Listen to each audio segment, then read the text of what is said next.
Assalamualaikum warahmatullahi wabarakatuh. Halo guys, selamat datang di channel AM Cinema, channel yang khusus membahas tentang alur cerita film apa saja ya guys, kecuali film porno. Oke, langsung saja gak usah banyak bacot. Di videoku kali ini aku akan membahas tentang film yang mengisahkan perjalanan band legendaris dunia yaitu Queen bersama sang vokalisnya yaitu Freddie Mercury, dan film ini berjudul Bohemian Rhapsody.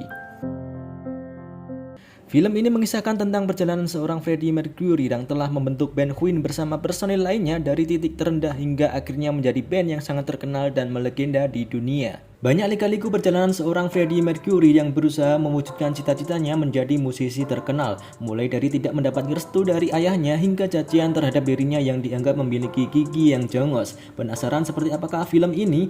Oke, sebelum masuk ke ceritanya silahkan siapkan camilan kalian guys, siapkan keripik, teh maupun kopi kalian, dan jangan lupa subscribe ke channel ini terlebih dahulu serta nyalakan lonceng notifikasinya agar kalian tidak ketinggalan film seru terbaru dari channel ini. Dan inilah dia film Bohemian Rhapsody. Scene pertama diawali dengan suasana pagi yang cerah. Tampak sosok pria yang baru terbangun dari tidurnya. Ya, dia adalah Freddie Mercury yang tampaknya siap menyambut untuk tampil di konser besar yang akan segera digelar. Di sisi lain, di sebuah tempat yaitu di Stadion Wembley, Inggris, ribuan orang berbondong-bondong masuk ke dalam stadion untuk segera menyaksikan konser musik Live Aid yang akan mau dimulai. Tampak semua kru panggung tengah sibuk mempersiapkan alat-alat yang akan digunakan di dalam konser itu. Hingga akhirnya Freddie Mercury tiba di tempat konser itu, lalu ia menuju naik panggung dan siap untuk perform.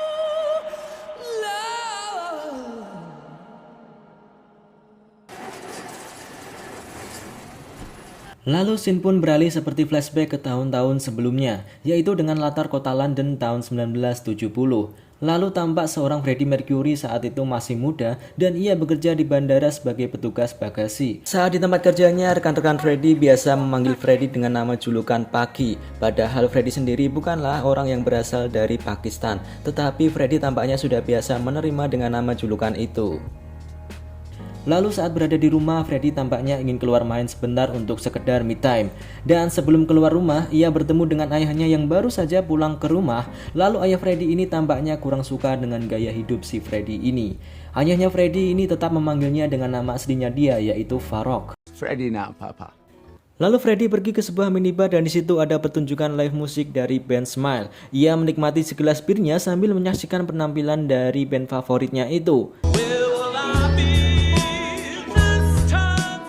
Setelah selesai perform, tampaknya kondisi di belakang panggung sedikit ada masalah. Tampak di situ sedang ada perselisihan antara personil band Smile, yang ternyata vokalis mereka memilih pergi dan meninggalkan band Smile saat itu juga.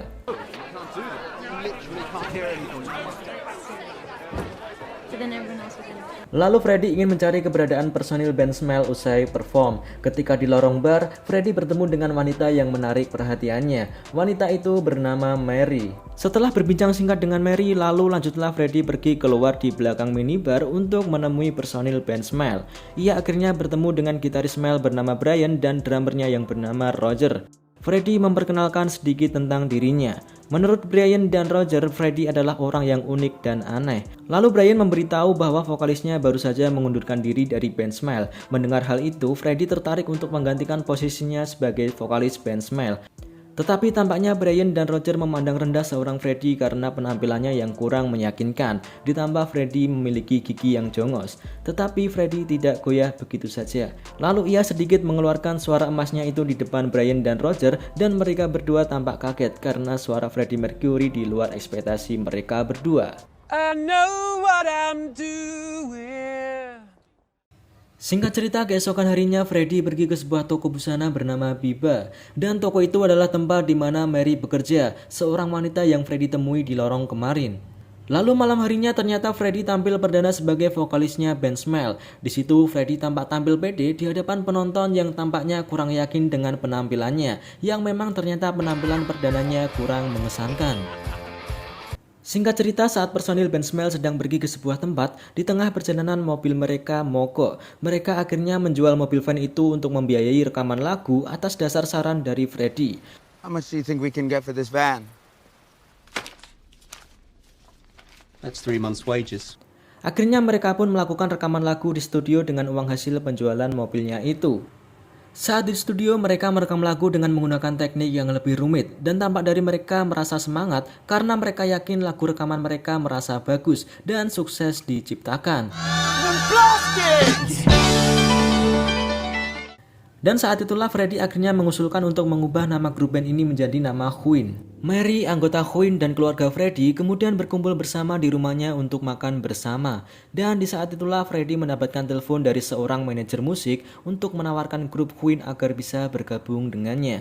Tentu berita itu disambut baik oleh keluarga band Queen, Mary, ibu dan adik Freddie, kecuali sang ayah, karena sang ayah menginginkan Freddie Mercury menjadi seorang petinju. Lalu singkat cerita, anggota Queen menemui calon manajer mereka yaitu Tuan Reid dan asistennya yang bernama Paul Pranter. Mereka akhirnya sepakat dengan berbagai kontrak yang akan mereka jalani ke depannya. Every band's not Queen.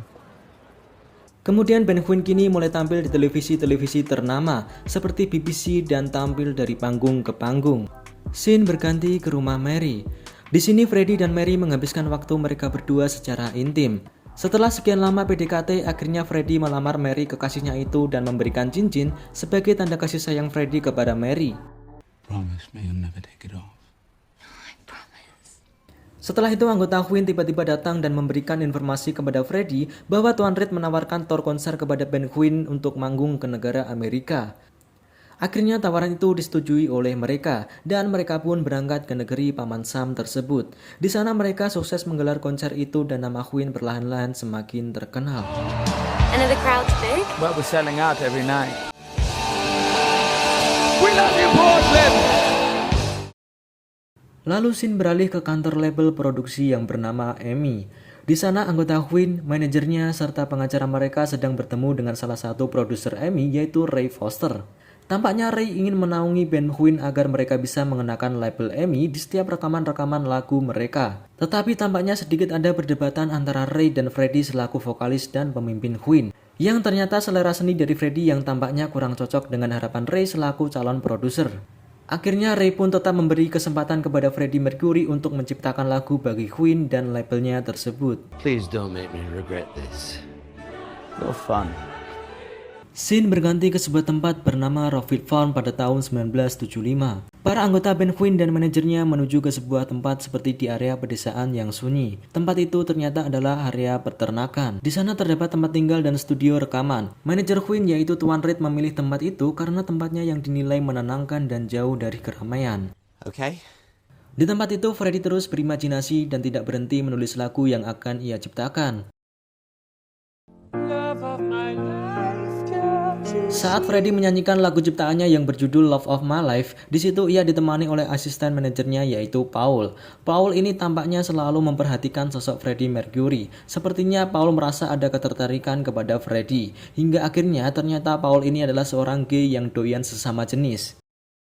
Lanjut keesokan harinya, ketika personil band Queen masih terlalu sibuk ribut untuk menentukan lagu baru ciptaan siapakah yang akan dipilih, di situ sepertinya Freddie mendapatkan ide cemerlang untuk lagu yang akan ia ciptakan.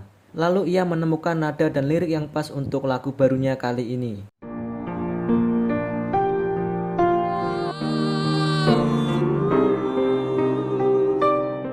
Kemudian terus ia kembangkan dan jadilah lagu yang berjudul Bohemian Rhapsody. Lalu satu persatu anggota Queen melakukan rekaman lagu Bohemian Rhapsody secara bergantian. Bahkan teknik rekaman lagu ini bisa dibilang cukup rumit dan sangat sulit di kala itu. How was that? Tetapi usaha itu tidak ada yang sia-sia. My nuts feel like they're in my chest right now. Are we done? That's it. Lagu Bohemian Rhapsody berhasil diciptakan dengan durasi lagu sekitar 6 menit. Scene beralih kembali ke kantor label produksi EMI. Anggota Queen kembali bertemu dengan Ray selaku calon produser mereka dan menyetorkan lagu Bohemian Rhapsody kepada Ray. Namun saat dicek kembali, tampaknya ada perdebatan kembali. Ray menilai bahwa lagu itu tidak menarik dan liriknya tidak ada yang tersirat. Bahkan Ray menyebut tidak akan ada stasiun radio yang bisa memutar lagu dengan durasi lebih dari 3 menit. Scaramouche, Galileo, and all that Ismiller business. What's that about anyway? Bloody Bismillah.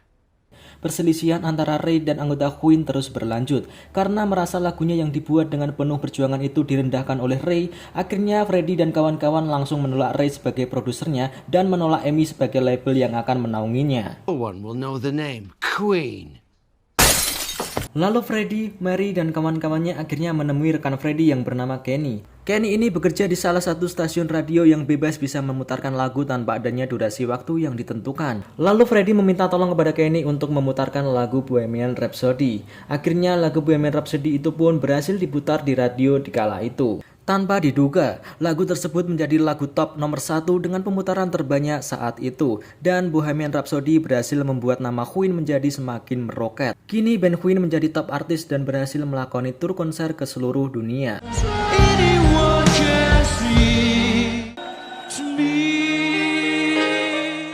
Tetapi semakin terkenal membuat kehidupan Freddie semakin tidak terkontrol. Saat usai perform di konsernya, Freddie berbuat seks bebas dengan sesama jenis dan asistennya si Paul di kamar hotelnya. Scene beralih ke rumah Mary. Saat berbincang secara intim, Freddie akhirnya mengaku kepada Mary kalau dia adalah seorang biseksual. Mendengar hal itu lantas membuat Mary terkejut dan heran terhadap perilaku yang telah Freddie lakukan tanpa sepengetahuan Mary. No, don't take it off. Freddie kini menjadi pribadi yang berbeda, tetapi kesuksesannya itu telah berhasil membuat Freddie memiliki rumah yang baru.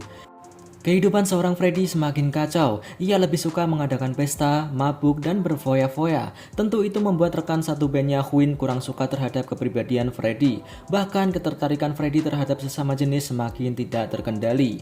Saat mengadakan pesta di rumahnya, tampak Freddie bertemu dengan pria yang tampaknya ia suka, dan pria itu bernama Jim Hattens. Tampaknya Jim juga adalah seorang gay yang siap menemani Freddie kapanpun itu. I like you too, Freddie. Scene beralih ke studio rekaman band Queen. Di situ tampak sang gitaris Brian telah menemukan ide untuk lagu barunya, dan terciptalah lagu baru yang berjudul We Will Rock You. Let's start with this. Don't speed up. Rog, keep that. Lagu itu tak kalah sukses menggembarkan konser-konser yang digelar oleh Queen.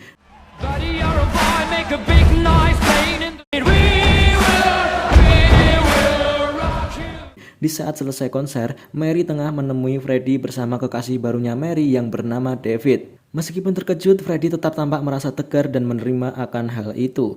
Kemudian di sisi lain, manajer Queen Tuan Reid dan Paul tengah mendapatkan informasi tawaran kepada Freddie Mercury untuk berkarir solo. Tetapi setelah tawaran itu dibicarakan dengan Freddie, hal itu malah membuat Freddie merasa kecewa. Karena Tuan Reid selaku manajer seolah-olah ingin meminta Freddie untuk berkarir solo dan berarti akan meninggalkan band Queen. Akhirnya Freddie pun memecat Tuan Reid selaku manajer secara sepihak tanpa sepengetahuan anggota Queen lainnya. Dan tetap mempertahankan si Paul karena ia adalah kekasih sesama jenisnya Freddie Mercury.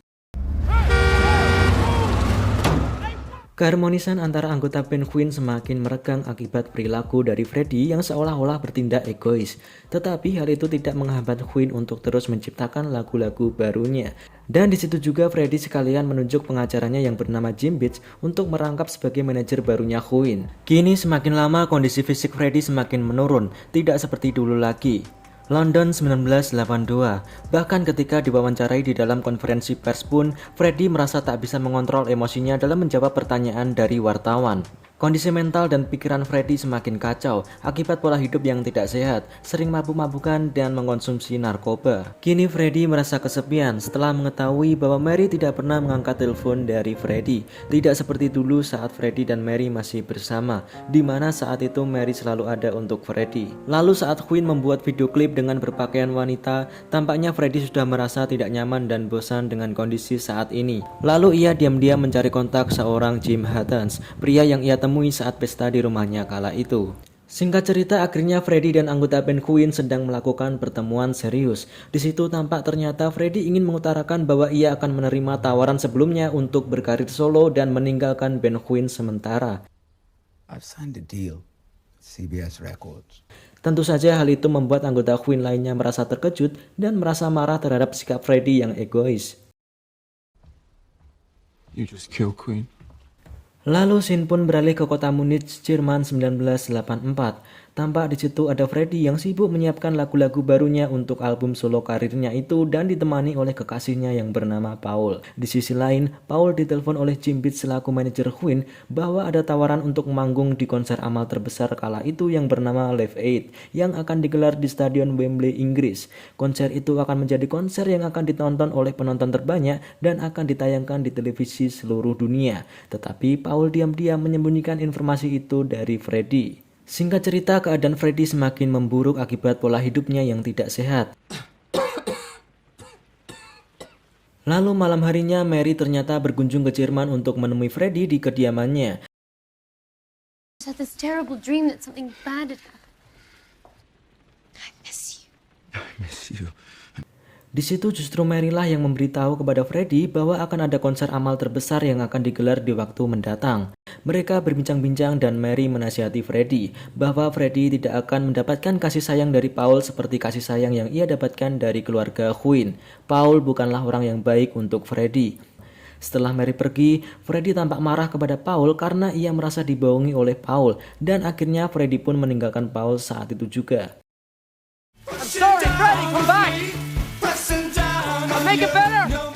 Dan benar saja, setelah ditinggalkan oleh Freddy, Paul mengkhianatinya dengan membuka semua rahasia kehidupan Freddy saat diwawancarai di stasiun televisi. Di samping itu juga, Freddy memohon kepada sang manajer untuk bisa meminta slot artis untuk band Queen agar bisa tampil di acara konser amal terbesar Live Aid tersebut. Singkat cerita, Freddy akhirnya menemui Brian, Roger, Deggy, dan manajernya Jim Beats untuk meminta maaf. What's it gonna take for you all to forgive me? Dan keputusan telah dibuat. Akhirnya band Queen pun diberi kesempatan untuk mengisi acara konser itu. Dan setelah melalui perundingan sama anggota Queen, akhirnya mereka telah sepakat untuk tampil di acara konser terbesar di dunia kala itu. Please. Scene beralih ke rumah Freddy. More men hear the grim news. You have AIDS, there's no cure. America isolated the virus in 1983. Di situ tampak Freddy sedang melihat berita di televisi tentang maraknya virus AIDS yang sedang melanda negara Inggris. Karena di tahun-tahun itu, negara Inggris cukup populer dengan LGBT atau seks bebas sesama jenis.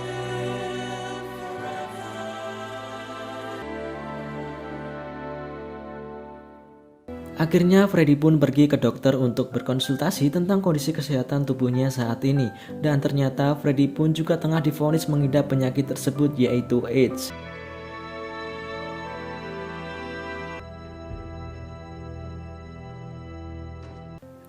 Kabar ini kemudian diberitahukan kepada anggota Queen yang lainnya, dan Freddy meminta agar tidak ada orang lain selain anggota Queen yang mengetahui penyakit Freddy saat ini, dan fokus memperbaiki performa band Queen yang sempat vakum sebelumnya.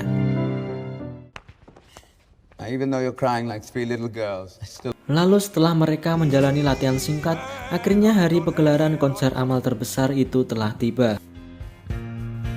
Saat pagi hari sebelum menuju ke venue, ternyata Freddy terlebih dahulu menemui Jim Hattens, sosok pria yang ia temui saat pesta di rumahnya waktu itu. Freddy kini menganggap Jim sebagai kekasihnya dan memperkenalkan ke keluarganya sebelum tampil perform. Jim's my friend. Freddy, We have to go, Mom. but you just got here, What Peter. do you mean? Dan kini ayahnya Freddy pun juga ikut mensupport Freddy demi kebaikan karir anaknya itu.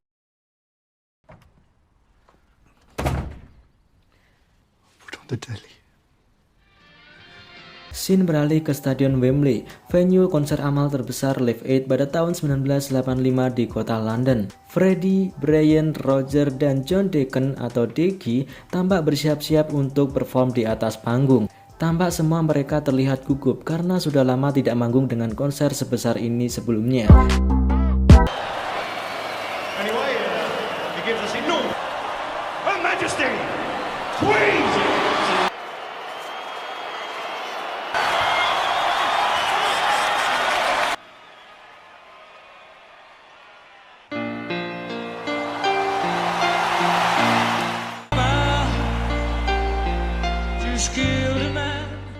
Tetapi tanpa diduga, penampilan Freddy dan anggota Queen lainnya terbilang sukses dengan membawakan lagu Bohemian Rhapsody dan lainnya. Kemudian ditutup dengan lagu We Are The Champions.